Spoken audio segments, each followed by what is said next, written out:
집중호우 피해에 대응하기 위해 미뤘던 이른바 250만 호 플러스 알파 주택 공급 대책이 오늘 발표됩니다. 발표 내용에는 이번 물난리를 겪으며 크게 부각된 반지하 관련 대책도 포함된 걸로 보입니다. 다만 반지하를 주택으로 못 쓰게 하겠다는 오세훈 서울시장과 달리 원희룡 국토교통부 장관은 속도 조절이 필요하다는 입장입니다. 실제 거주자들이 원하는 대책은 뭔지 정원석 기자가 들어봤습니다. 반지하 주택은 전국에만 32만 7천 가구, 이 가운데 서울에만 강남구 전체 가구 규모인 20만 가구가 삽니다. 영화 기생충에 나올 정도로 반지하 주택의 침수 피해는 계속되어 온 문제인데도 그동안 정부는 별다른 대책을 내놓지 않았습니다. 그러다가 이번 폭우로 목숨을 잃는 비극이 일어났습니다.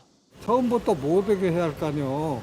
건축법을 꼼꼼히 손을 봐야 된다고. 이거는 눈 가리고 전부 다 이거 다 한 거예요. 이거 다 위반 건축법. 서울시는 곧바로 반지하를 주택으로 못 쓰게 하겠다고 했습니다. 이러자 원희룡 국토부 장관은 소셜미디어에 반지하를 없애면 주민들은 어디로 가야 하냐며 속도 조절론을 폈습니다. 당장 다른 집을 구하기 어려운 현실을 고려해 비 피해를 겪지 않도록 집 고치는 걸 지원하는 게 먼저란 취지입니다. 거주자들의 생각은 어떨까? 반지하를 벗어나고 싶지만 새로 집 구할 돈이 부족하다는 의견이 많았습니다. LH 받고 있어요.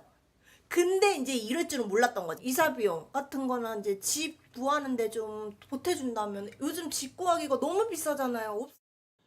새 집을 구해줘도 지금 사는 지역에서 멀어지면 뭘로 먹고 살지 막막하다고도 합니다. 지하 피해서 가면 좋겠어요. 근데 임대 아파트로 가면 좋겠지만, 예? 고물을 어떡하냐고. 어떻게 해서 먹고 살아? 서울시는 반지하 주민의 이주를 돕기 위해 공공임대를 크게 늘린다는 계획을 내놨습니다.